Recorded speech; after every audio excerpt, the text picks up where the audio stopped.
ጌታ ኢየሱስ ስለ ሰው ልጆች ኃጢአት መሞቱን እያወቀ ወደ ኢየሩሳሌም መንገዱን አቀና። ብዙ ሕዝብም በመምጣቱ ደስ ብሎት እንደ ንጉሥ ተቀበሉት።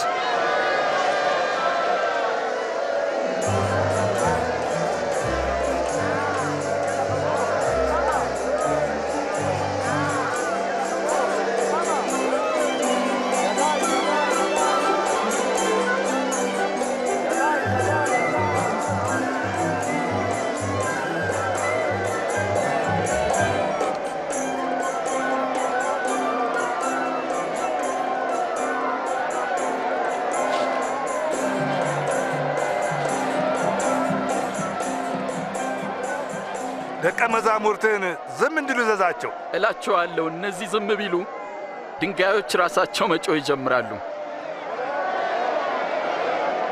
ሆሳዕና በአርያም!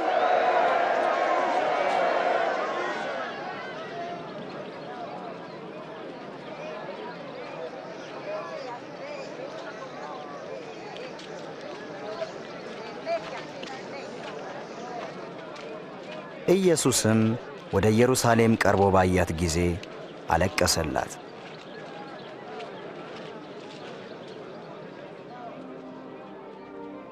አንቺ ኢየሩሳሌም ለሰላምሽ የሚያስፈልገውን ነገር በዚህ ቀን ምን አውቀሽ ቢሆን ኖሮ!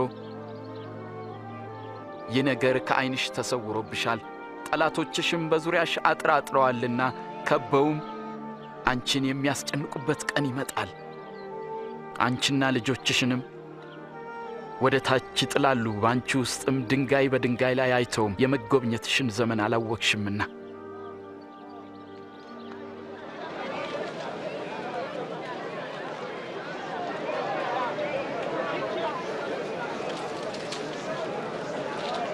በኢየሩሳሌም የሚገኘው ቤተ መቅደስም ከማምለኪያ ቦታ ይልቅ የንግድ መናኸሪያ ሆኖ ነበር።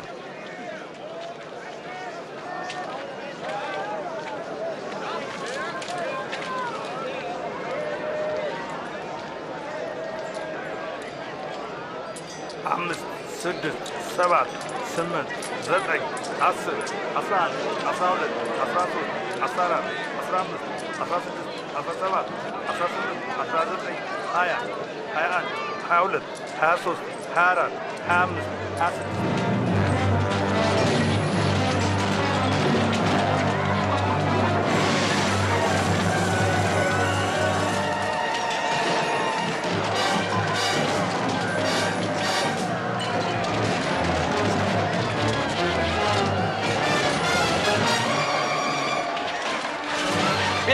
የጸሎት ቤት ይሆናል ተብሎ ተጽፏል። እናንተ ግን የወንበዴዎች ዋሻ አደረጋችሁት። ከብቶቹን ለቀቀብን! መልሳቸው! መልሳቸው!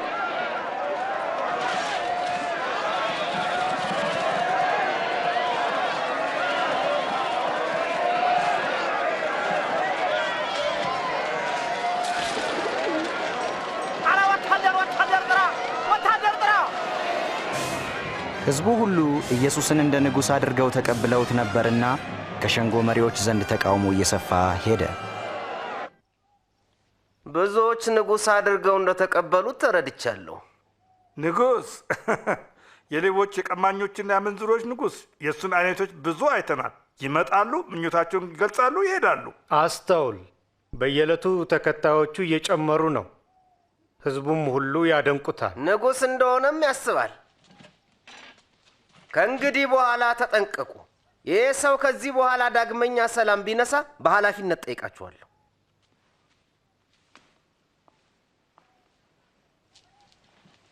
ልክ ሳይሆን አይቀርም።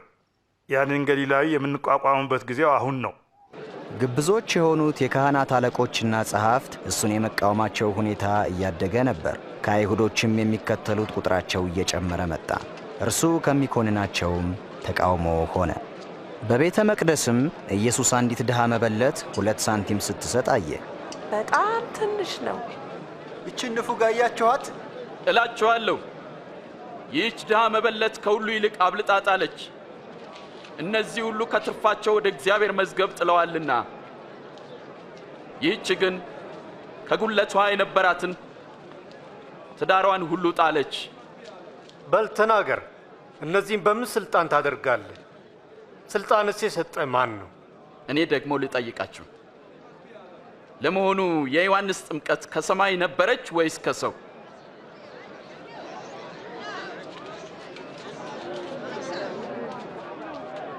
ምን እንበለው? ከሰማይ ነው ብንል ስለምን ዮሐንስን አላመናችሁትም ይለናል። ከሰው ነው ብንል ደግሞ የሁሉ ሕዝብ በድንጋይ ይወግሩናል። ዮሐንስ ነቢይ እንደነበረ ሕዝቡ ሁሉ ያምናል። ከየት እንደመጣ አናውቅም። እኔም በምን ስልጣን ይህን እንደማደርግ አልነግራችሁም።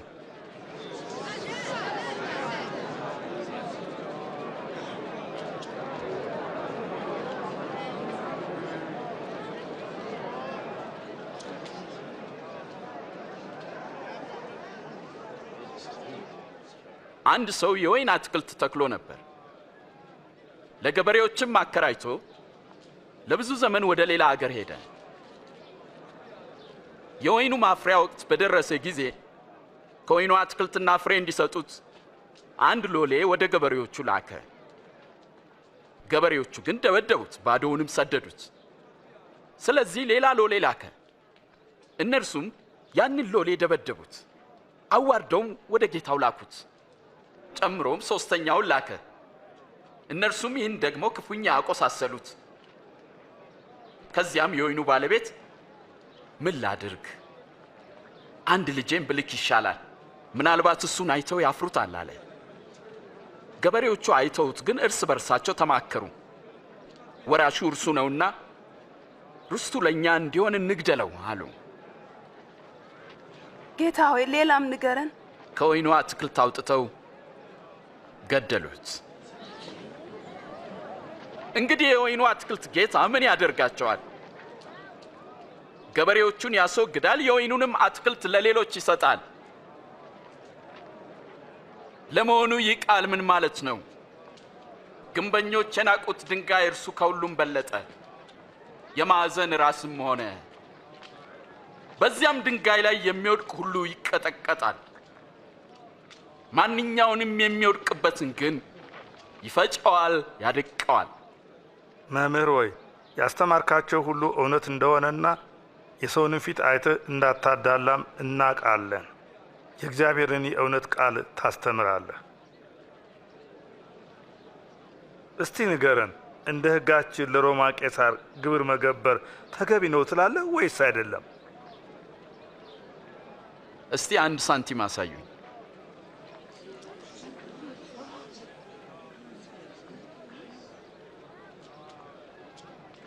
መልኩና ጽፈቱ የማንን ያሳያል? የቄሳር። እንግዲህ የቄሳር የሆነውን ለቄሳር ስጡ፣ የእግዚአብሔርንም ለእግዚአብሔር ስጡ።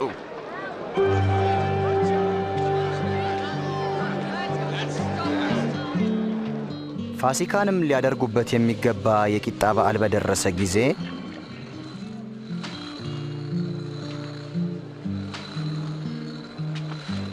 ጴጥሮስንና ዮሐንስን ፋሲካን እንበላ ዘንድ ሄዳችሁ አዘጋጁልን ብሎ ጌታ ላካቸው።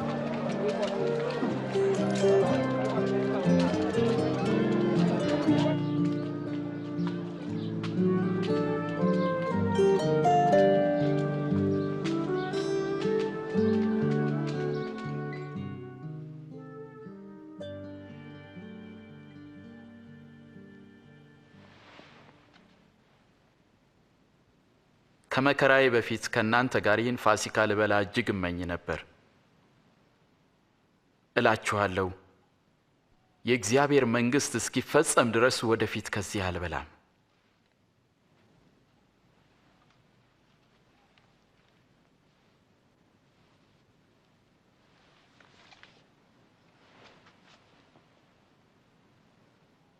የተወደድክ ቅዱስ አባት ሆይ፣ የፍጥረታት ሁሉ ጌታ፣ ይህን ወይን ባርከ ስጠን።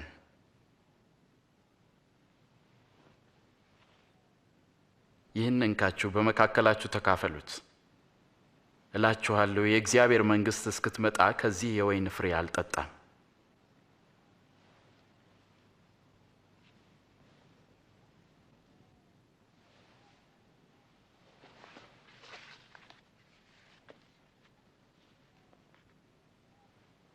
ቅዱስ የሆንከው የዓለም ንጉሥ፣ የፍጥረታት ሁሉ ጌታ ይህንን ህብስት ባርከ ስጠን።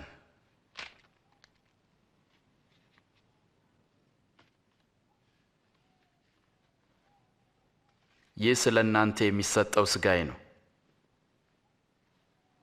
ዘወትር ለመታሰቢያ ያድርጉት።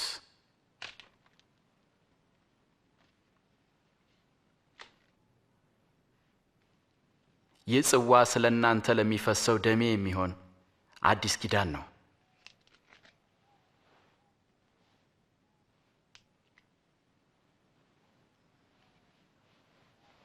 አሳልፋ የምትሰጠኝ እጅ አሁን በማዕድ ከኔ ጋር ናት። የሰው ልጅ እንደተወሰነው አልፎ ይሰጣል። አሳልፎ ለሚሰጠው ለዚያ ሰው ግን ወዮ። ሊሆን አይችልም፣ ሊሆን አይችልም፣ ሊሆን አይችልም። ከዳተኛውን ንገረን። ሊሆን አይችልም። ከዳተኛው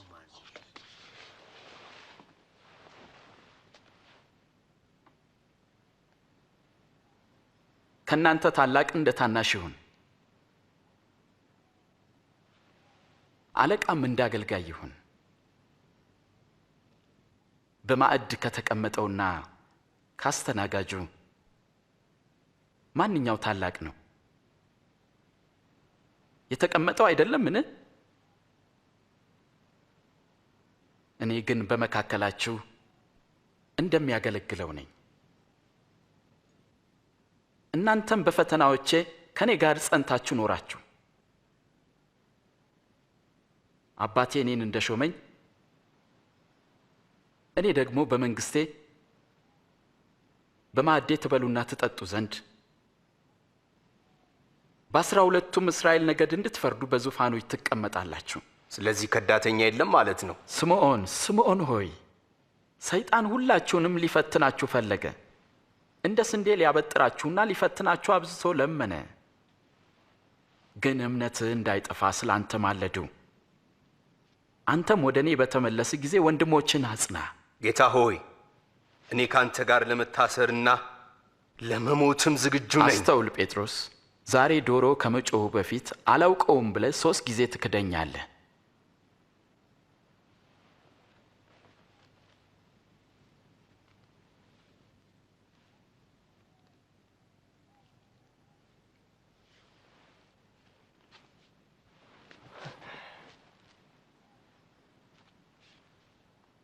ያለ ከረጢትና ጫማ ስልካችሁ አታችሁ ተቸገራችሁ? በፍጹም ምንም ነገር። አሁን ግን ኮረጆም ሆነ ከረጢት ያለው ንብረቱን በእጁ ያዝ፣ በመታጠቂያውም ሰይፍ የሌለው ልብሱን ሸጦ ይግዛ። ከአመፀኞች ጋር በአንድነት ተቆጠረ ተብሎ በቃሉ የተጻፈውም በእኔ ይፈጸም ዘንድ ተቃርበዋል። ተመልከት፣ ይኸው 2 ሰይፎች።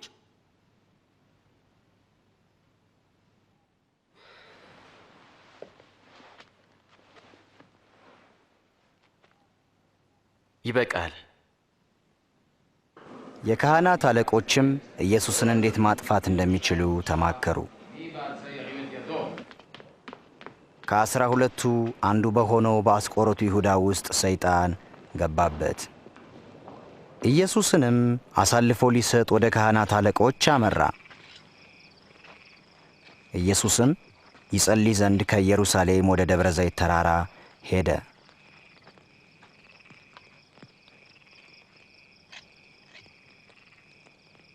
ወደ ፈተና እንዳትገቡ ትጉና ጸልዩ።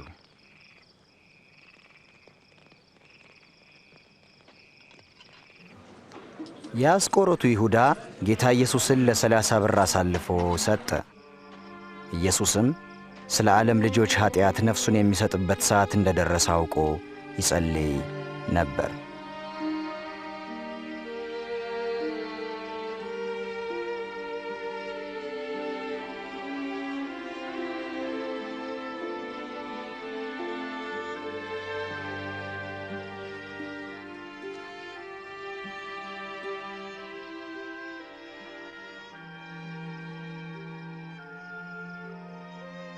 አባት ሆይ ፈቃድህ ቢሆን ይህች ጽዋ ከኔ ትለፍ። ነገር ግን የኔ ሳይሆን ያንተ ፈቃድ ይፈጸም።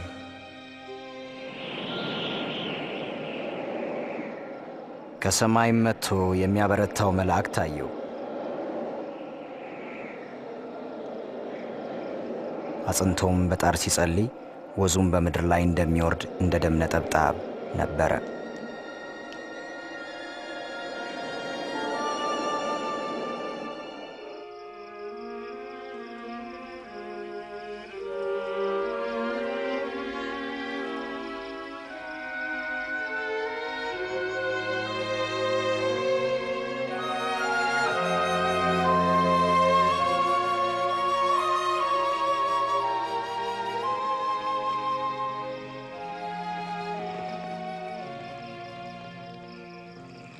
ለምን ትተኛላችሁ?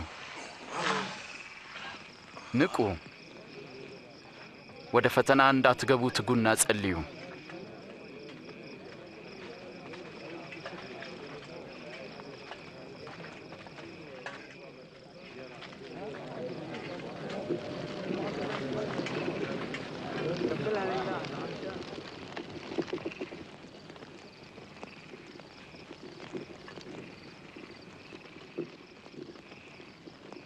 ይሁዳ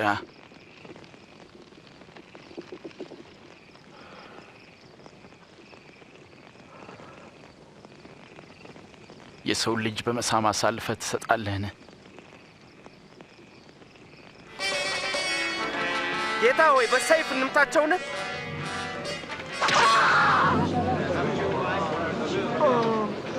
ኑና ያዙት። አያስፈልግም።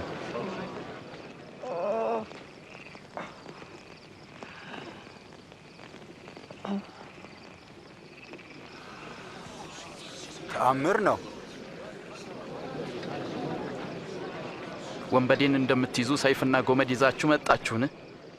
በመቅደስ ዕለት ዕለት ከእናንተ ጋር ስሆን እጃችሁን አልዘረጋችሁብኝ። ግን ይህ የእናንተና የጨለማው ሥልጣን ጊዜ ነው።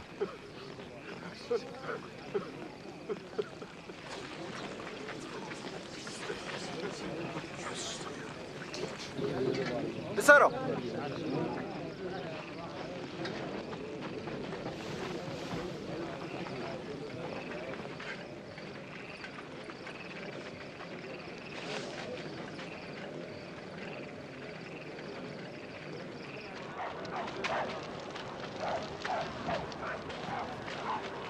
በደንብ ጠብቁት።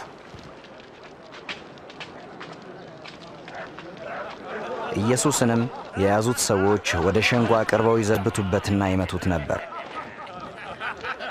ይኸው ግርማዊነቶ የንጉሶ ካባ። ምን እንደሚሆን ስለ ወደፊቱ ንገረን።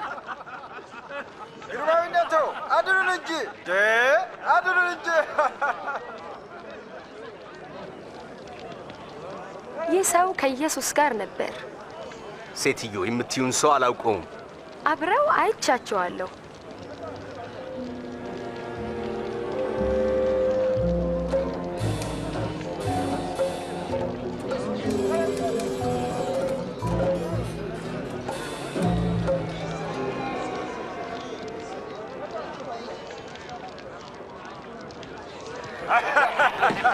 ትሁት አገልጋዮች ነን። የተከበርነውን እኛን ስትመለከት ምን ይመስልሃል? አንተም ከነሱ አንዱ ነህ። በፍጹም አይደለሁም።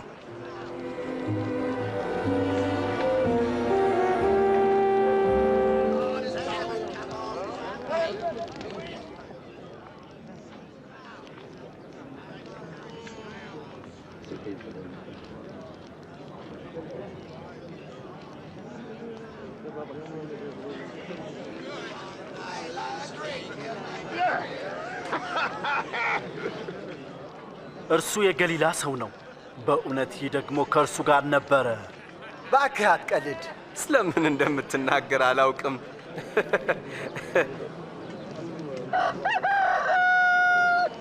ኢየሱስም ዘወር ብሎ በቀጥታ ጴጥሮስን አየው። ጴጥሮስም ጌታ ዛሬ ሌሊት ዶሮ ሳይጮህ 3 ጊዜ ትክደኛለህ ያለው ትዝ አለው።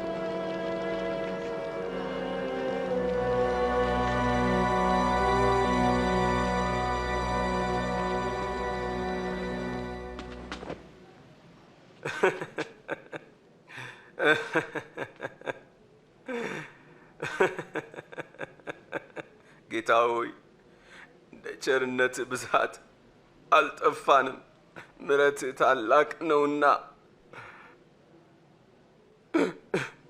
አቤቱ ከቃልህ በተመለሱና ባመፁ ጊዜ ለአባቶቻችን ምሕረትን አደረገ። አቤቱ ብትቆጣባቸውም አላጠፋቸውም። ስለ እነርሱ ስላለህ ፍቅርና ስለ ሰጠኸው ኪዳን ስለ ታማኝነትህ ይቅር አልካቸው። እኔንም ይቅር በለኝ።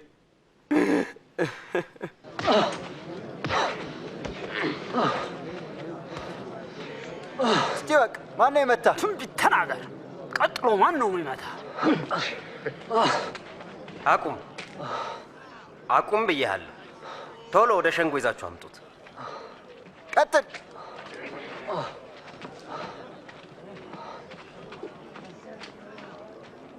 የሃይማኖት መሪዎችና ሽማግሌዎች ኢየሱስን ለጥያቄ ያቀረቡት።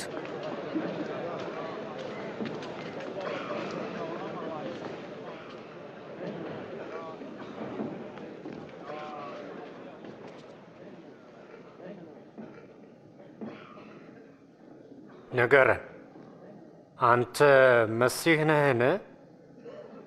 ብነግራችሁ እናንተ አታምኑኝም። ጥያቄም ብጠይቃችሁ ፈጽሞ አትመልሱልኝም።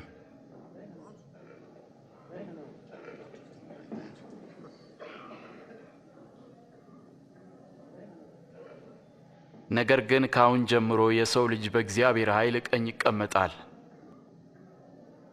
ታዲያ አንተ የእግዚአብሔር ልጅ ነህ? አንተ እንዳልከው ነው። እንዲህ ለማለት ማን ስልጣን ሰጠ? ጥፋተኛ ያለውን እኛ በጆሮአችን ሰምተናል።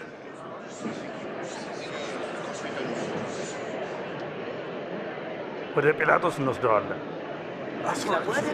አስወግደው፣ ከዚህ አስወግደው።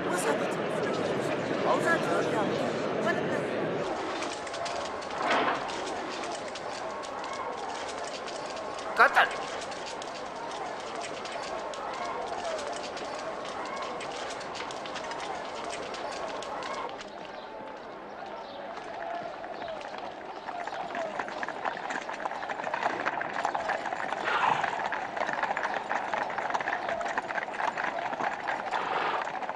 ቀጥሎም ወደ ጴንጤናዊ ጲላጦስ ወሰዱት። ጲላጦስም ከሮማውያን ገዢዎች ሁሉ ለብዙ ሺህ ሰዎች መሰቀል ምክንያት የሆነ ሰው ነበር። በዚህ ማለዳ ምን ፈልጋችሁ ነው የመጣችሁት? ይህ ሰው ሕዝቡን ሲያሳምጽ ይዘነዋል። በቤተ መቅደስ ገበያ ታላቅ ረብሻን ፈጥሯል። ታዲያ ቅጣቱ ምን መሆን አለበት? ፍረድበት። በዚህ ሰው ላይ ምንም ጥፋት አላገኘሁበትም። ይህ ሕዝባችንን ሲያጣምም ለቄሳርም ግብር እንዳይሰጥ ሲከለክል እኔ ክርስቶስ ንጉሥ ነኝ ሲል አግኝተነዋል። ንጉሥ? አንተ የአይሁድ ንጉሥ ነህን? አዎ እንዳልከው ነው። ገሊላን አውኮ አሁን ደግሞ ወደዚህ መጣ። በገሊላ? ይህ ሰው ገሊላዊ ነውን? ስለዚህ ነገሩን ሄሮድስ ሲመልከተው። እሱ አሁን በኢየሩሳሌም ነው። ወደ ሄሮድስ ውሰዱት።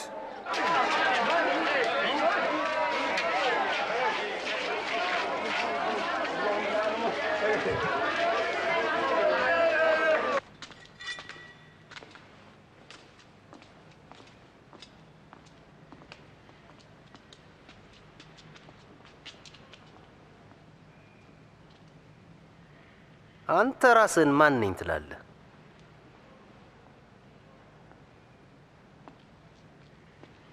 ደቀ መዛሙርትስ እነማን ናቸው?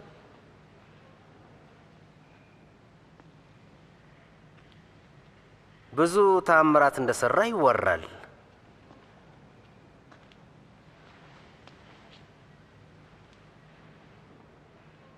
እስቲ ለእኔም አድርግልኝ። ንጉሥ ሆይ ይህ ሰው ህዝቡን ሁሉ ያሳምጻል፣ ራሱንም ንጉሥ ነኝ ብሎ ይጠራል። ይሄ ሰውዬ ንጉሥ?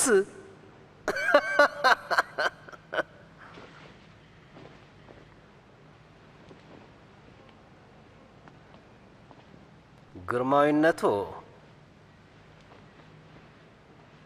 በደንብ ግረፉት።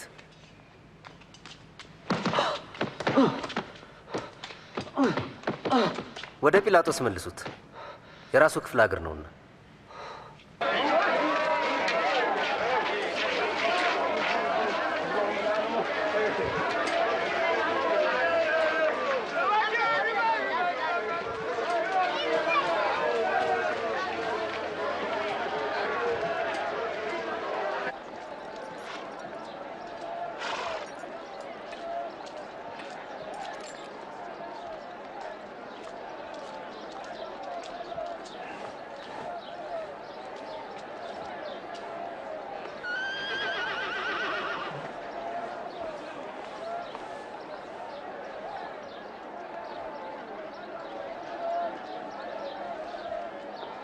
ይህ ሰው ለሞት የሚያበቃው ምንም ነገር አልፈጸመም።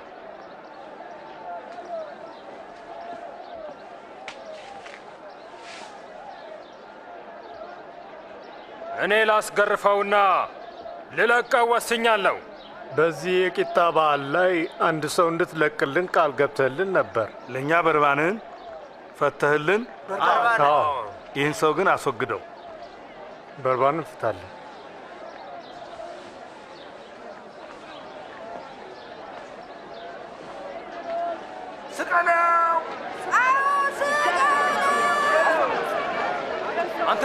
አንተም ሙተሩን አግረፉት።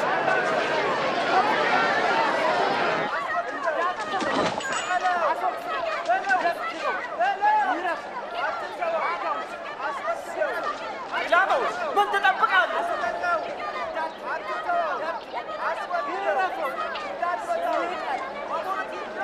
ኢየሱስ ነው።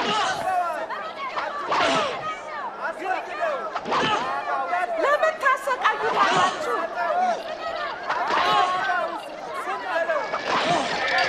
እባካችሁ ተውት፣ እሱ ክርስቶስ ነው።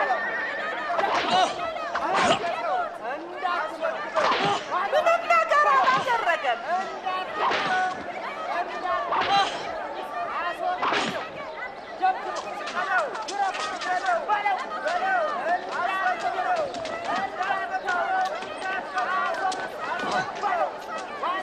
አንሳው።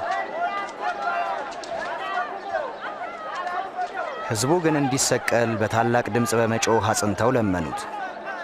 ጲላጦስም ለልመናቸው ሲል በሁከትና ሰውንም በመግደል በወህኒ ታስሮ የነበረውን አስፈታላቸው። ኢየሱስን ግን ለፍቃዳቸው አሳልፎ ሰጠው።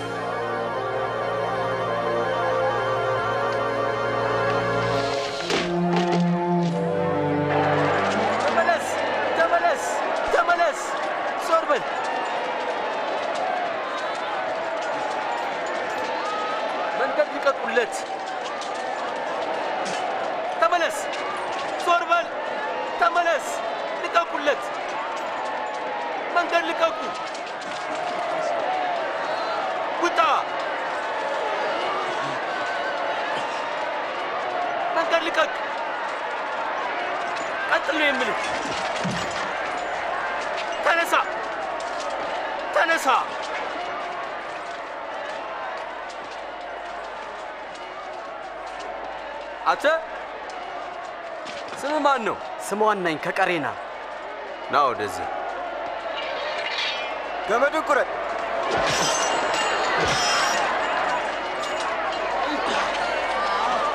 ተሸከም። ወደዚህ ና። ወደ ኋላ፣ ወደ ኋላ።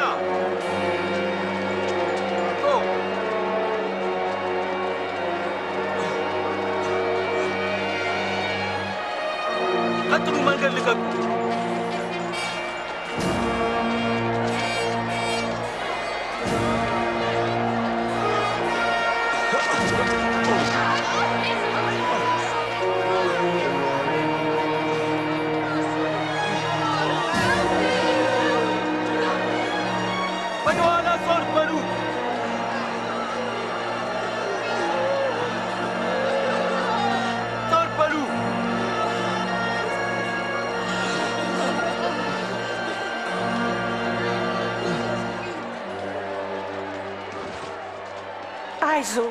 አይዞ የኔ ጌታ፣ እስቲ ይሄን ጠጣ።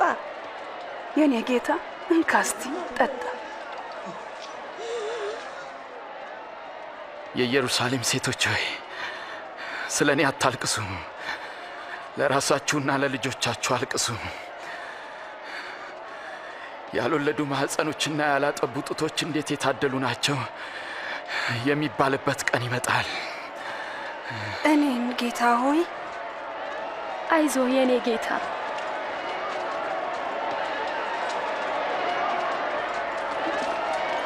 ቀጥል! ወደዚህ ፍጠን! አሁን አንተ ሂድ! ቀጥል! ፍጠን! ሂድ! ፍጠን! አሁን ቀጥል! አሁን ቅደም! አሁን በል!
ገመዱን ፍታው!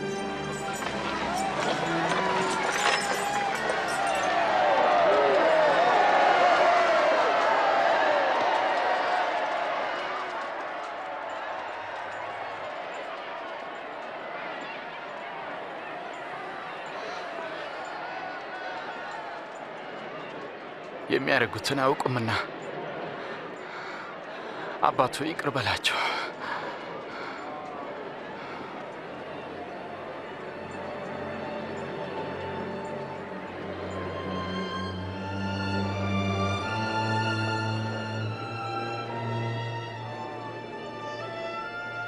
እሱ ሌሎችን አዳነ፣ እስቲ አሁን ራሱን ያድን።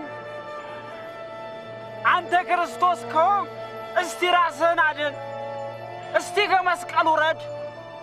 እስቲ ከታምራቶችህ አንዱን አሳየን።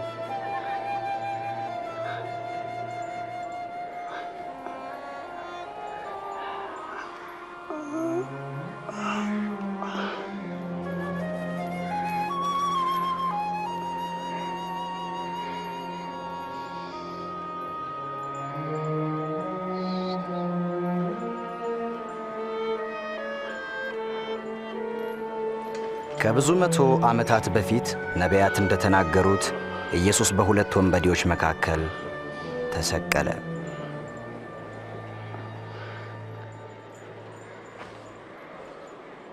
ይህ ተራ ልብስ ሳይሆን ውድ ልብስ ነው። ወደዚያ እንሂድ። አትቅደደው፣ ልንገርህ። ዕጣ እንጣጣል።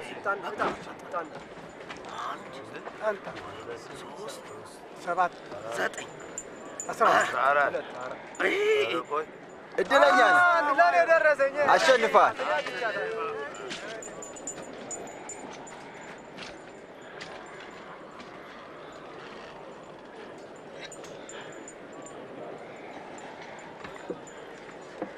ይህ የአይሁድ ንጉሥ ነው የሚል ጽሑፍም በመስቀሉ ላይ አኖሩ።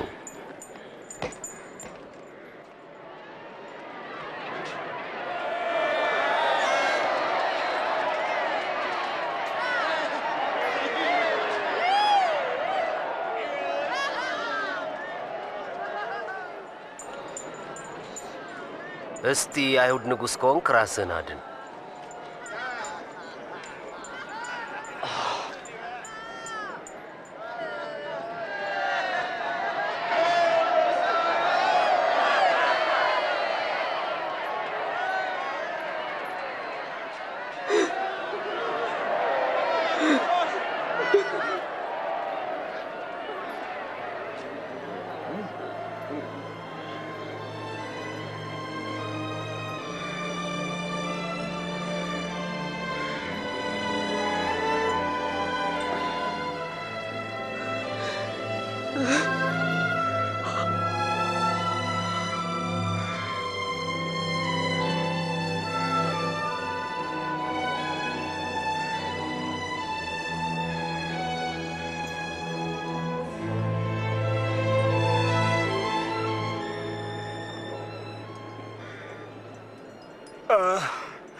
አንተ አዳኝ ነኝ ባይ አይደል?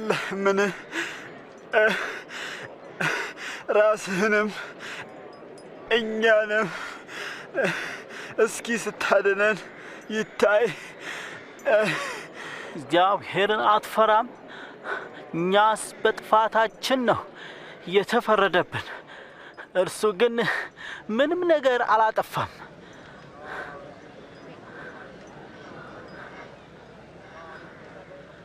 ጌታ ኢየሱስ ሆይ በመንግሥት በመጣህ ጊዜ አስበኝ። እውነት እልሃለሁ ዛሬ ከኔ ጋር በገነት ትሆናለህ።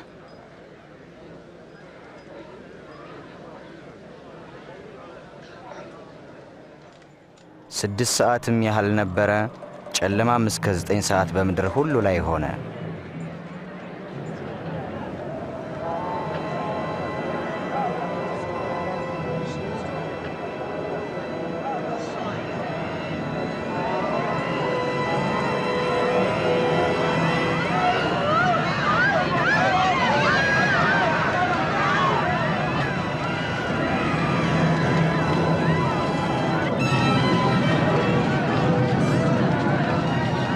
የቤተ መቅደስ መጋረጃም ከላይ ወደ ታች ከመካከሉ ተቀደደ።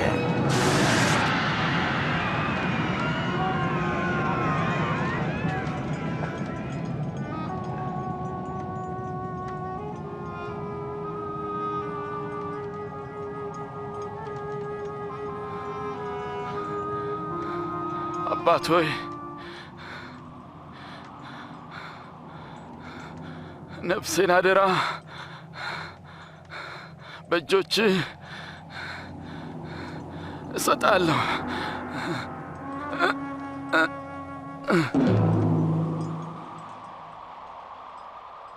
የወታደሮቹም አለቃ የሆነውን ነገር ባየ ጊዜ እንዲህ ሲል እግዚአብሔርን አከበረ። ይህ ሰው በእርግጥ ጻድቅ ነበረ፣ እግዚአብሔር ይመስገን።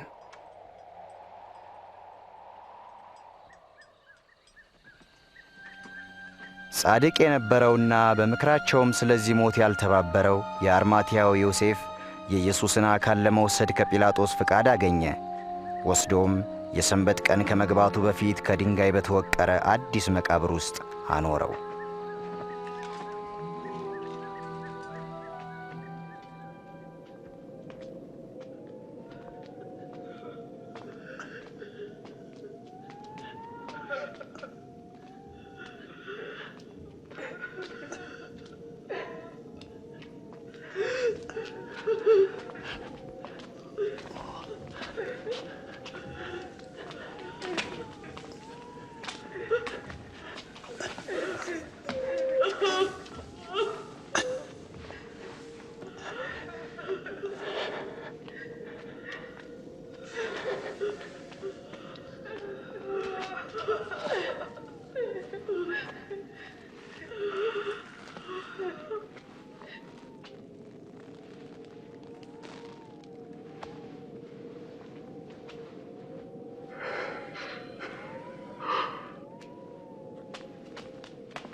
ይቅርታ፣ የጌታችንን ሬሳ ልንፈልግ ነው የመጣ ነው። መልካም አድርጋችኋል። ሰንበት ሊገባ ስለሆነ ግን እንሂድ።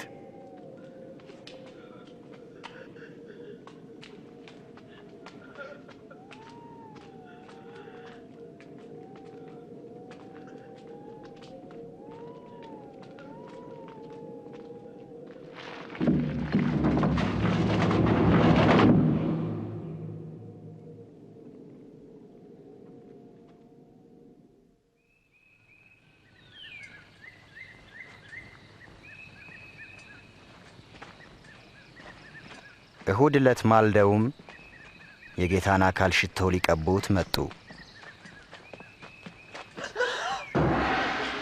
ድንጋዩ ከመቃብሩ ላይ ተንከባሎ አገኙት።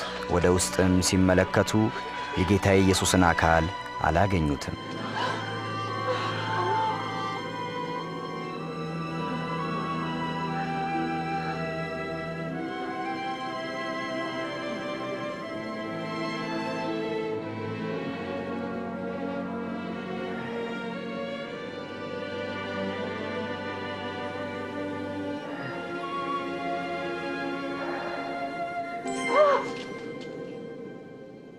ሕያውን ከሙታን መካከል ለምን ትፈልጋላችሁ?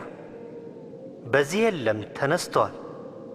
በገሊላ ሳለ የሰው ልጅ አልፎ በኃጢአተኞች ዘንድ ይሰጣል፣ ይሰቀላልም፣ በሦስተኛውም ቀን ከሞት ይነሳል ብሎ የነገራችሁን አስታውሱ።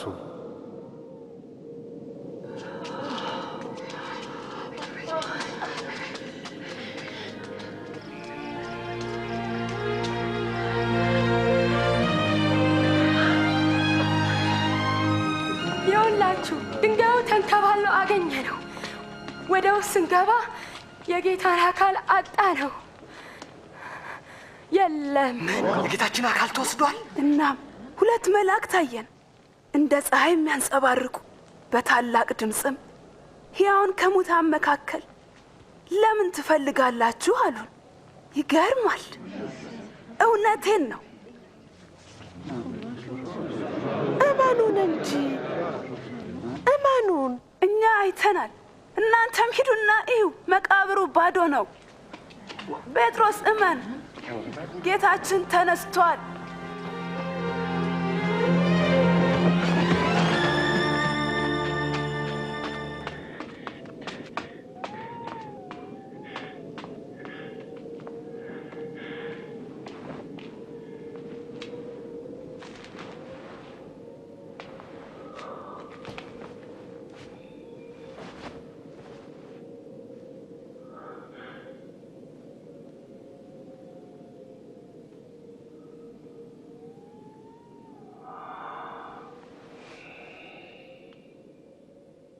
ኢየሱስ ለሁለቱ ደቀ መዛሙርት ታየ። እነሱም በመደነቅ ለሌሎች ለመንገር ተመለሱ። ጌታ እንደ ቃሉ ተነስቷል፣ ለጴጥሮስም ተገልጧል። በመንገድም ሳለን ልናውቀው አልቻል። እንጀራ ስንቆርስ ግን ልናውቀው ቻለን። በኤማውስ እንዴት ወደዛ ሊሄድ ቻለ?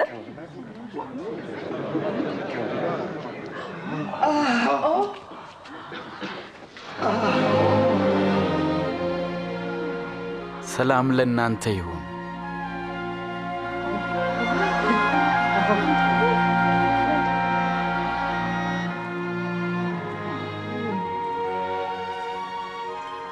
ለምን ትፈራላችሁ? ለምንስ ጥርጣሬ ወደ ህሊናችሁ መጣ? እጆቼን እግሮቼን ተመልከቱ፣ እኔው ራሴ እንደሆንኩም እዩ።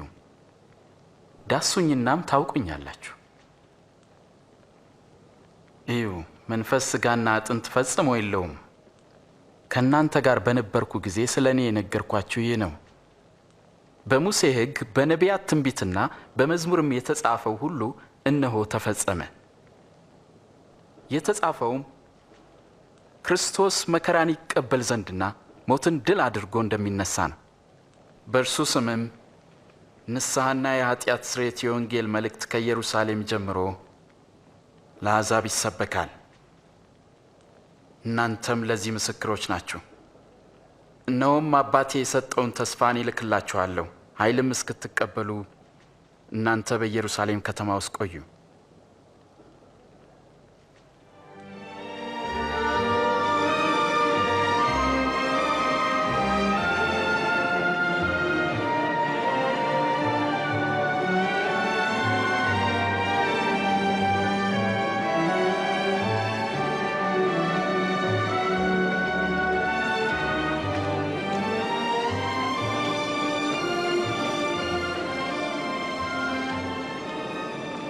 እግዚአብሔር ይባርካችሁ። ሥልጣን ሁሉ በሰማይና በምድር ተሰጠኝ። እንግዲህ ሂዱና አሕዛብን ሁሉ በአብ በወልድና በመንፈስ ቅዱስ ስም እያጠመቃችኋቸው ያዘዝኳችሁንም እንዲጠብቁ እያስተማራችኋቸው ደቀ መዛሙርቴ አድርጓቸው። እነሆም እኔ እስከ ዓለም ፍጻሜ ድረስ ሁልጊዜ ከእናንተ ጋር ነኝ። አሜን።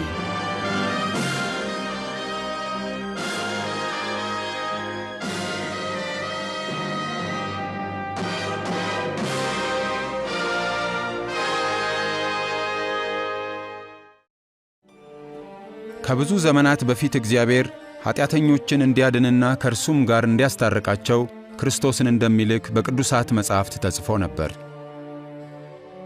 የኢየሱስ ሕይወት በእርግጥ እርሱ አዳኝ መሆኑን ያሳያል። ኢሳይያስ የተባለው ነቢይ ድንግል ትጸንሳለች፣ ወንድ ልጅም ትወልዳለች ሲል ጻፈ። ይህም ተፈጸመ። ገና ድንግል ሆና ሳለ እግዚአብሔር በኃይሉ እንድትጸንስና ኢየሱስንም እንድትወልድ አደረገ። በቅዱሳት መጻሕፍት እንደተጻፈው የእርሱ ታምራዊ ልደት እግዚአብሔር ልጅ ያለው ክርስቶስ መሆኑን የሚያሳይ አምላካዊ ምልክት ነበር። ሰዎች ኢየሱስን ሲመለከቱ የእግዚአብሔርን ማንነትና ኃይል ያያሉ። ሰዎችን ይፈውሳል፣ ኃጢአታቸውንም ይቅር ይላል። በእርሱ ዘላለማዊ መንግሥትም ስፍራ እንደሚያዘጋጅላቸው ተስፋን ይሰጣል። ኢየሱስ ለሰው ልጆች ተሰቃየ፣ ሕይወቱንም መሥዋዕት አደረገ። የእርሱም ኃይል ከሞት ኃይል የሚበልጥ መሆኑን ለማሳየት ሕያው ሆነ።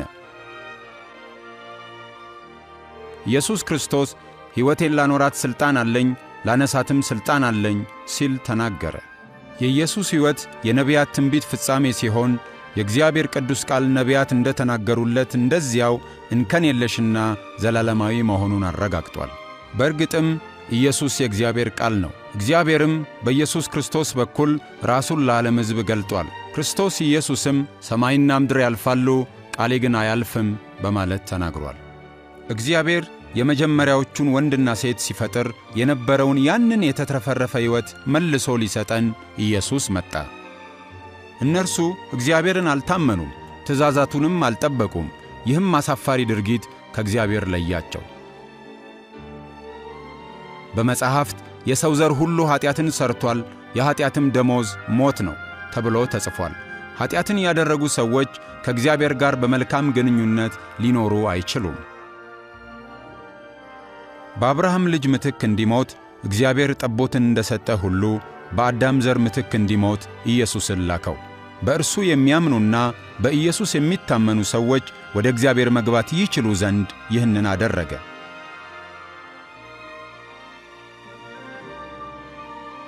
ስለዚህም ኢየሱስን የሚከተሉ ሰዎች ከሲኦል ፍርድ አምልጠው ከእግዚአብሔር ጋር ለዘላለም ይኖራሉ። ኢየሱስ ንስሐ ለሚገቡና ወደ እኔ ለሚመለሱ ሁሉ እግዚአብሔር የኀጢአትን ይቅርታ ይሰጣል፣ በስሜም ለሰዎች ሁሉ ወንጌል ይሰበካል ሲል ከሞት ከተነሣ በኋላ ለተከታዮቹ ተናግሯል። ኢየሱስ በተጨማሪ የእግዚአብሔርን መንፈስ እንደሚልክላቸውና መንፈሱም ከእነርሱ ጋር በመሆን ወደ እውነት ሁሉ እንደሚመራቸው የእግዚአብሔርንም መንገድ እንዲከተሉ ኃይልን እንደሚሰጣቸው ተናግሯል። አንዲት ኀጢአተኛ ሴት ንስሐ ገብታ ኢየሱስን ጌታዋ አድርጋ ስትከተል ኢየሱስ ኀጢአትሽ ተሰርዮልሻል፣ በእኔ ላይ ያለሽም እምነት አድኖሻል ብሎታል። ሰዎች እግዚአብሔርን በእውነት ከወደዱ እግዚአብሔር ኀጢአታቸውን ይቅር ይላል። ኢየሱስ ክርስቶስ ሰዎች እርሱን እንዲከተሉ ይጠራቸዋል። የኢየሱስ ተከታዮች ለመሆን የወሰኑ ሰዎች ከእርሱ ጋር ያላቸውን ግንኙነት እንደዚህ በማለት ሊጀምሩ ይችላሉ። እግዚአብሔር አባት ሆይ፣ አንተ ጻድቅ ነህ። ስለምትወደኝ አመሰግንሃለሁ። ትእዛዛትን ስላልፈጸምኩና አንተን ስለበደልኩ እጸጸታለሁ። ኢየሱስ በእኔ ምትክ በመስቀል ላይ እንዲሞትና ከሞትም እንዲነሣ ስለ ላክልኝ አመሰግንሃለሁ። እኔም ስለ ሠራሁት ኀጢአት እርሱ ስለ ተሰቃየልኝ አመሰግንሃለሁ። ያንተን መንገድ መከተል እፈልጋለሁ። ኢየሱስንም አዳኜና ጌታዬ አድርጌ አምናለሁ። ኃጢአቴንም ይቅር ስላልከኝ ወደ አንተም እንድመጣና በመንግሥትም ካንተ ጋር ለዘላለም እንድኖር በሩን ስለከፈትክልኝ አመሰግንሃለሁ። ቅዱሱን መንፈስን እንድትሰጠኝ እርሱም ከኔ ጋር በመኖር መንገድህን እንዲያሳየኝ በሙሉ ልቤ እንድወድህና አንተንም ደስ የሚያሰኝ ሕይወት እንድኖር ኃይልን እንዲሰጠኝ እለምንሃለሁ። በዚህ ምድር የሚኖሩ ሰዎች ሁሉ በሁሉም ስፍራ ያመስግኑህ። አሜን።